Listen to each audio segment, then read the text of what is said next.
Thanks, Jesse. Thanks, everybody, for coming. Welcome to Discursive Object. It's a pleasure to meet people for the first time, like Beatrice, and people I've met before, like Sally. We met in a sex shop in Birmingham, where Sally was doing a research about oil production and how it ties into the production of sex toys, because most of them are made of plastic, and plastic is made of oil, right? And since then we've been discussing what things are made of and where they go after, because this is also part of what they are. So things are not just what they are at this very particular moment. That is just a sex toy, let's say.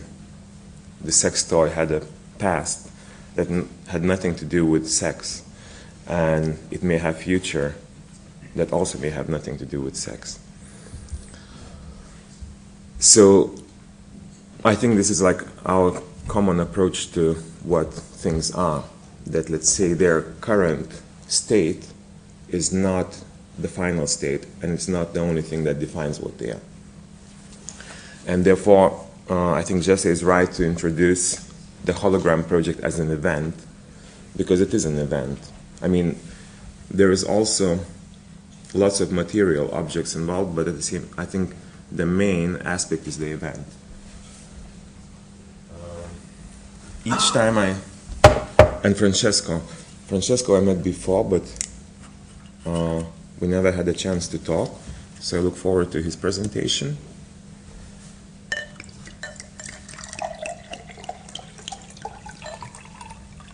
It's good with a microphone.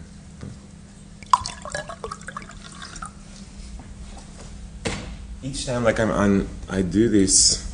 I mean, whenever like you have a public talk, I feel like I haven't done a homework. And even if you've done your homework, still the feeling is you haven't done the homework, and it's amazing. Always the same. And you can have like super complex presentation. You still feel you haven't done the homework. I remember once in a high school, I haven't done a homework indeed. I had to write a story, and I didn't write a story, and I was asked to read it, and I decided to just take my notebook and to read from the blank page, and I kept on doing it like for probably a good 10 minutes, and I was reading from that blank page, and then I was stopped, and I had two marks. I had like the high mark for what the teacher called imagination, and then like there was this very low mark for unaccomplished homework. So in that sense, I think nothing has changed that much. In a way, I'm quite interested in how things can be, or how can they have a very strong and engaging presence, let's say engaging, and at the same time be partly in your imagination, which is always, of course, the case. But I'm interested how to even push it a bit further, how that sort of presence can be really ambivalent with the absence. And I've been talking for a while. I mean, one of my friends is John Manick, who is, I mean, when I say one of my friends, he's a great conversation partner about the same kind of issues. We both are very interested in psychiatric disorders, or what is called psychiatric disorders, and specific syndromes.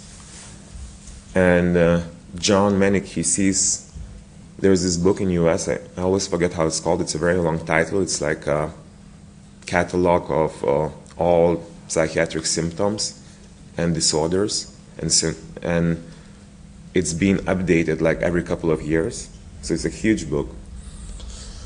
And in this book, like, of course, you have things ranging from like agoraphobia to schizophrenia and to fear of presentations, for example. But then there's one really interesting syndrome called Cotard syndrome. Cotard syndrome is named after a French psychiatrist in the 19th century. What Cotard syndrome is, supposedly, is when someone thinks that he or she doesn't exist, when someone thinks that he or she is dead. And I think it's a very, very particular way of being in the world when you're totally convinced that you're not in it, that you don't exist. And there's been a series of cases when people would be actually buried alive because they were absolutely convinced that they are dead. So this is Cotard syndrome. And one day I was quite interested what would happen if, let's say, a person who has a Cotard syndrome would have a public presentation. And I asked John Menick to write a monologue for me to read. So the monologue is written from the perspective of someone who is completely, utterly convinced that he doesn't exist, but he tells his story. And so the way it works on the stage, that you are present on the stage, however you claim with all the rhetorics and all the conviction that you're not there, that you don't exist. And at the same time, you're there. So I was interested what it can create. And this monologue I read in Birmingham. You were there, right? Yeah. So there is this sort of logic of being there and not being there at all. Also, I think is quite present in the hypnotic show that I've been doing for a while. And some of you know how it works. It's an exhibition that I decided to curate in the mind of an audience at some point. So my idea was what it would be to completely abolish any spatial structures, any spatial boundaries, and curate an exhibition in the brain of someone. So that I could say that there's an exhibition in your head that I curated, but there's nothing in between us that would be even a part of that exhibition. The exhibition is ultimately in your head. And I was very interested how brain could be seen as the ultimate destination of this type of effort, because brain is the ultimate destination. I mean, it's let's say the frontier of innermost subjectivity, because let's say if you are completely deprived of any external senses of subjectivity or any external power of being a subject, let's say you are in a prison. I've been using that metaphor of prison already, third time these days. You're in a prison, and you have no power whatsoever about your situation, and maybe you're even being deprived of your identity or being humiliated. However, you can still live your life in your head. I mean, this becomes like the ultimate refuge, where you can still be what you think you are, yourself, where you can still be performing your dreams, you can still be sensing, you can be writing books in your head. So it's the last frontier. Let's say even if you're deprived of paper, you're deprived of windows, you're deprived of people. And at the same time, brain is the last frontier, I mean the ultimate frontier for all the neuroscience industry, which is very much related to attempts to program our behavior that would be, let's say, more predictable, less prone to all kinds of possible conflicts and aggression and catastrophes. So in that sense, brain is the ultimate domain. And for the hypnotic show, I thought this would be the ultimate domain of this exhibition. And to make that exhibition happen, I needed to find a method how to do it. And I thought of hypnosis, that hypnosis perhaps would be the most appropriate and the easiest way to perform that exhibition. And I started to look for a person to work with, and I met Marcos Lechians, who is half English, half Spanish, half artist, half hypnotherapist, lives in Los Angeles. And since 2007, we've been collaborating with him on making that show happen. The way it works, we always invite people to an event, or let's say, like in the case of Documenta this summer, we invite them for individual sessions to the hut that Marcos has designed. And in these individual sessions, Marcos introduces you the whole idea, what it is and how it works, and how hypnosis works, that it's not a tool of manipulation or exerting the power, but it's a simple technique that perhaps even will be taught in art schools at some point as one of the disciplines, because it's just a medium, technique/medium. And this technique allows you to enter a specific state that we call paradoxical wakefulness. So it's a state that you in a way experience like almost every morning when you're waking up, between sleep and non-sleep, between awake and not non-awake. And you're drifting in this dreamy state, which is not imagination per se, but the way we see it, it's more about the state that actually allows imagination to happen.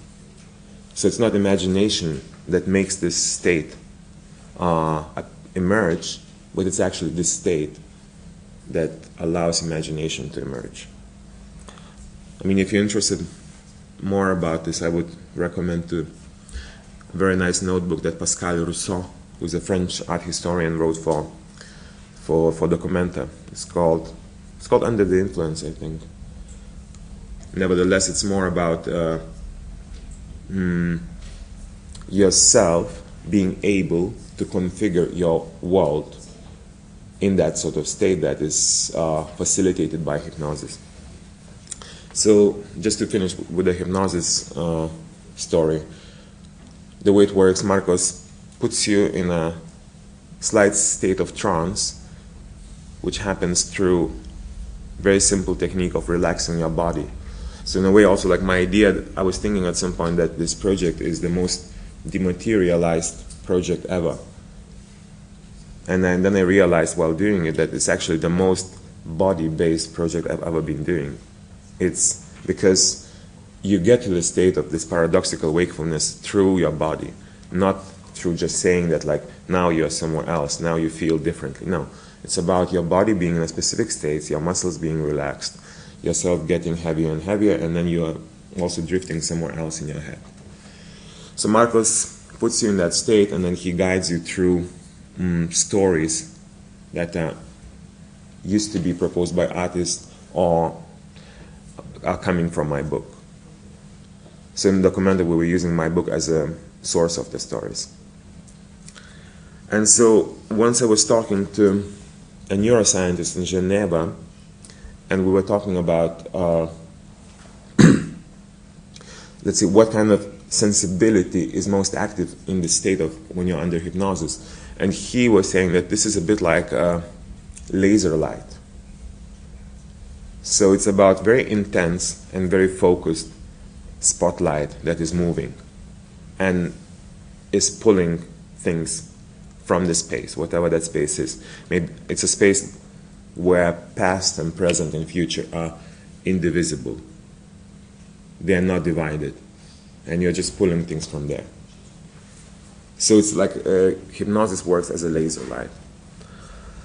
And at the same time, I started to work with a project that actually used laser light as one of the tools. So this project not only started with the same letter like hypnosis, but it used the same technique. So it's called hologram. And I'm sure you all know very well what is hologram.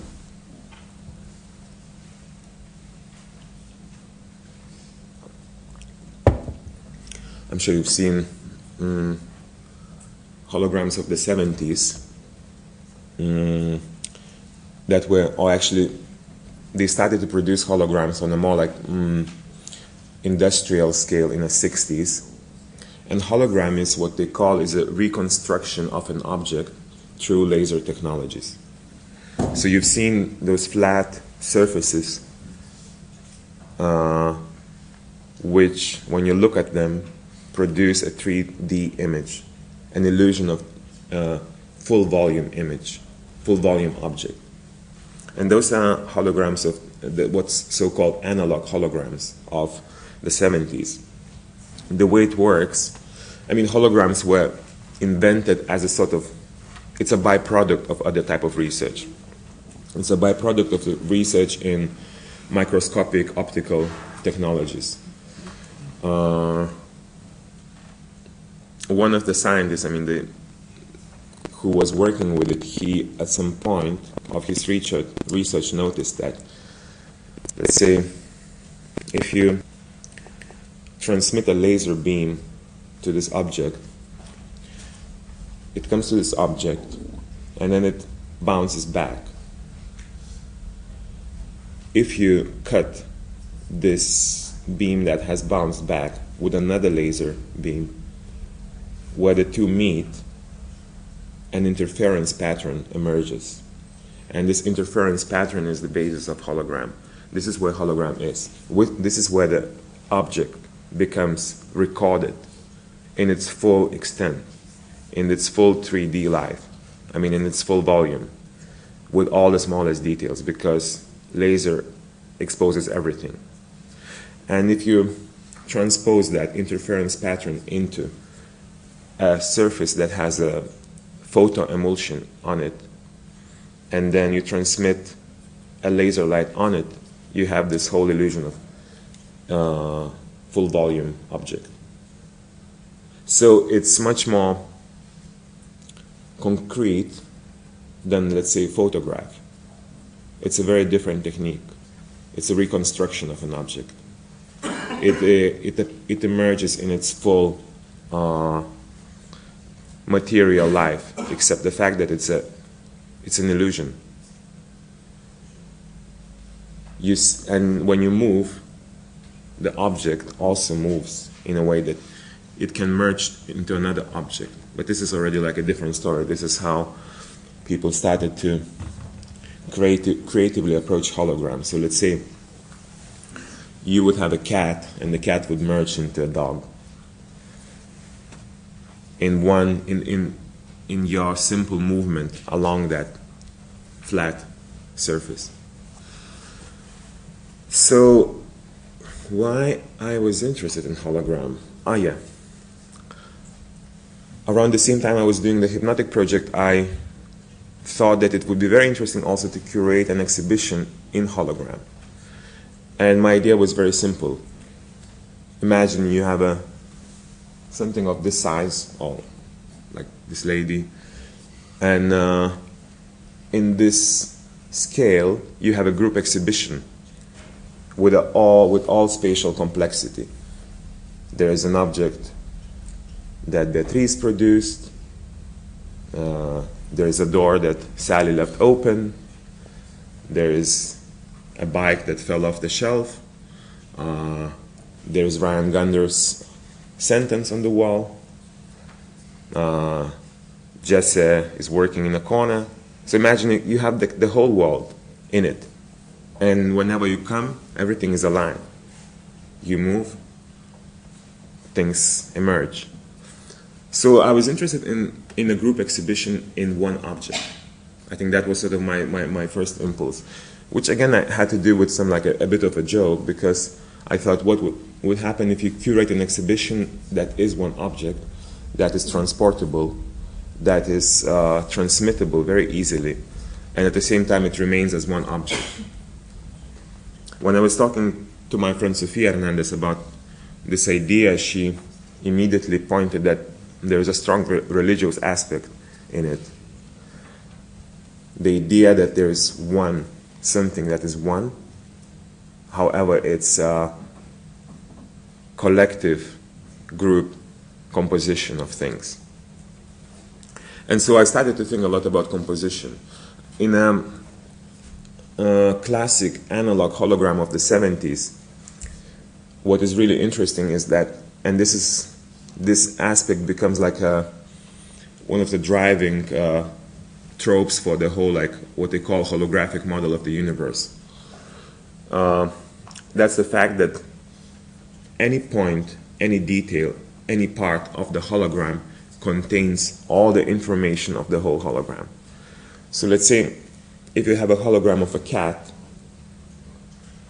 the corner of that hologram, if you would cut it off, would have the whole cat in it. You would not have just the corner, you have the whole cat in it. If there is a landscape behind the cat, there is also that landscape in that corner. Everything is in it. So any part of the whole contains the whole information that is in it. And this has become like a, in a way, sort of like the metaphor that was used like to anything, like ranging from the universe, let's say how universe is constructed, that let's say a tree has all the information of the cloud, and that like your body has all the information that, let's say, this chair has. Everything is connected. Everything is enfolded in each other. Let's say past already contains the present and the future contains the past. So this holographic model became like I think one of the topics of the 70s, especially like a new age thinking, where everything is connected. It was used from psychoanalysis. Let's say psychoanalysis of the 70s was also using a lot hologrammatic model to explain how analysand works with an analyst. That it's not that you are not like two separate entities. You're connected in a sense that you are enfolded in each other, and you reveal things in each other by some kind of like collaborative move. But my interest was, I mean, I didn't, of course, like that's the great thing with doing projects, that you get exposed to the ideas that, let's say, you were not exposed before. So in my case, I started to read more about, like, let's say, psychoanalysis of the 70s. But I still wanted to do that exhibition. And when I started to work on it with Tulips and Roses Gallery in Brussels, I realized that actually my idea of an exhibition in hologram was flawed from the very beginning, because it was determined by an idea of an exhibition as an image. So what I mean that you see an exhibition as an image. You see an exhibition as a scene. And let's say, like, if you would open Freeze magazine back pages, you have beautiful exhibitions, beautiful pictures of exhibitions, of beautiful exhibitions, which I think has like a very nice reverse effect of how exhibitions are being made. Exhibitions are being produced having an image of an exhibition in mind, in a sense that these nice photographs of exhibition views, they affect how exhibitions are curated, how exhibitions are installed, how exhibitions are made. They're being produced as images. And when I realized that, I dropped the idea of curating an exhibition in the hologram. And I also was talking to artists. I was asking artists, what would you like to do in a hologram? And it was very difficult because sometimes people would propose something that I didn't know at all how to work with. Sometimes it would be very concrete, and I realized if I would just put it together, it would be a composition of like unrelated objects in some kind of abstract space. And then I dropped that idea, and I told to those artists that I was talking to, from now on, we change this project, and I'm going to become a hologram. I'm going to become a hologram. Tell me anything what you want to do with it, and I'll see where it goes, and at some point I will recompose it into an actual hologram. And I decided to work from that point on more as a writer rather than a curator, which, I mean, those two are very related, of course. Like, I mean, I see writing as construction of your chosen world, where you are in charge of, let's say, who meets who, where it happens, why it happens. So you creating the whole causalist or non-causalist universe. And to me, in a way, in that sense, like, writer's job is probably the most interesting one, because you're very much in charge of what is happening in that universe. And curating, in that sense, could be seen as writing too, except the fact that you don't necessarily have to write. So you are faster, but you are still creating certain universe. But when the difference, let's say, to me, between curating and writing is that when you curate and when you're creating this universe, you're not outside of it. Of course, any writer would say the same about the writing act. But I think in curating, you can choose whether you are outside of that composition that you're trying to orchestrate and then be in control of it, or you are inside of it and you're working from inside and you're not in control of the parameters of that composition.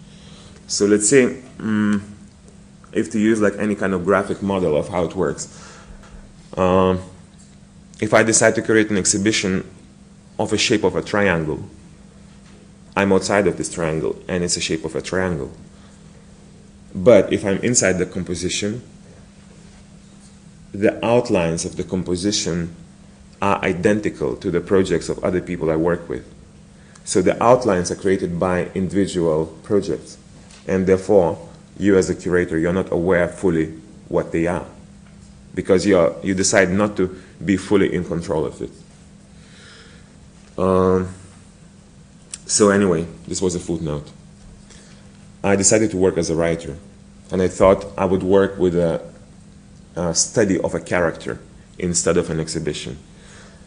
And I thought, in a way, in a realistic literature, you always have this trope of creating a full character. You have to create full character using the means of writing. And I thought, what would happen if you would curate full character in hologram, which is per se a medium of 3D imaging.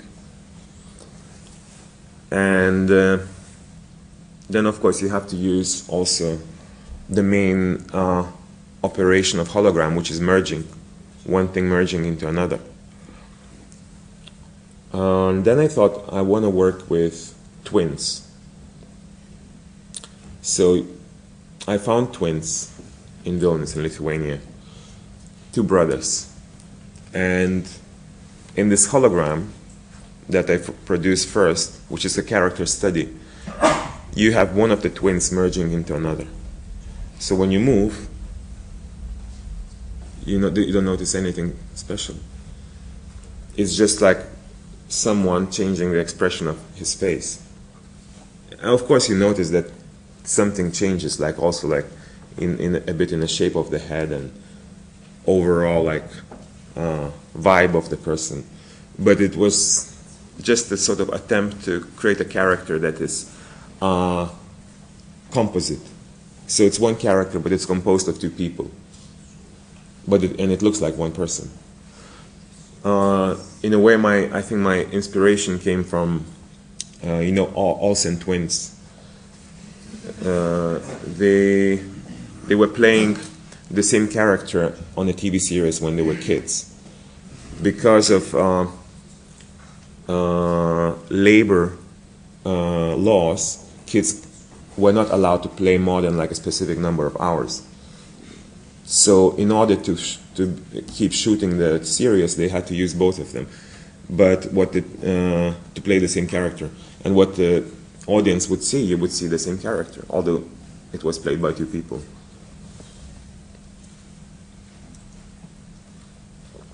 And then when we did this first character study, it was exhibited at Tulips and Roses. The next year, I was invited to do a project at Contemporary Art Center in Vilnius, where I used to work before as a curator. And I felt that the only way to proceed would be to condense and accelerate and extremalize what has already been done. So I decided to work with even more composite character. And I remembered a theater play I saw when I was a kid. It's called Photo Finish by Peter Ustinov, British playwright. And in this play, you have a character called Sam. And the Sam is being played by 4 actors at the same time on stage. One of them is Sam, who is 20, one is 40, one is 60, and the 4th one is 80. So it's one character at different stages of his life, on one stage in a theater, being played by 4 actors. And they are all, of course, arguing, discussing. It's a sort of like a complex inner monologue that is performed by 4 people. And I remember seeing it when I was a kid, and I really liked it. And now when I started to work on the new character study, I thought this would be amazing to get those actors again to meet each other and to become a hologram. So I got in touch with the actors, and we invited them for a hologram shoot. And what happens in this shoot, I'm holding a mirror. I'm holding a mirror in which you see the characters, but you want to see it as one person. But in the hologram, I'm appearing twice, which to me was a surprise, but it happened. I'm holding a mirror. The shape of the mirror is proposed by Rosalina Sashibi, who is probably an artist that you know. I asked her to propose a shape for the mirror that I would hold as her contribution to this hologram exhibition. So I'm holding a mirror that is actually a shape of a Breton bonnet from Paul Gauguin painting after the sermon. And you have those Breton women from the back, and you see their heads, and one of them has a very particular shape. So we use that shape as a mirror shape. I'm holding it. In it you see 4 men and his wife. And then I asked Gintaras Didžiapatris, who is an artist in Vilnius, to transform that shape into another shape, so that in hologram, when you would move, the mirror that I'm holding would transform into another shape. And in this particular case, one work of one artist would become a work of another artist. And so what he did, he proposed the transformation of Rosalind's proposed shape. And what actually happened in the hologram, that they are not merging, but it's myself twice holding 2 different things, in which 2 different realities reflect itself, which kind of like presupposes that perhaps like those 2 mirrors, they actually create at least 2 different realities in the hologram, and they actually create the hologram, because the hologram to me is like one of the objects, or let's say one of the devices where the fact that 2 logics, 2 completely different logics could be working at the same time is the most obvious.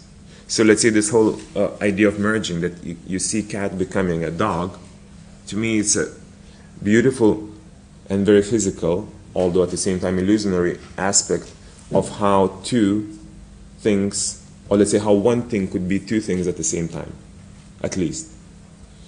And so in the hologram, I'm holding those mirrors. I'm there. I mean, it's 2 of me standing there. In the reflection, you see 4 men, which is 1 character. And then I asked also Elena Norbutaite, who's an artist in Vilnius, to contribute something to that space. And she proposed to have cookies that emerge in the space while you move along it. So when you move, suddenly cookies appear in the air and disappear as you move.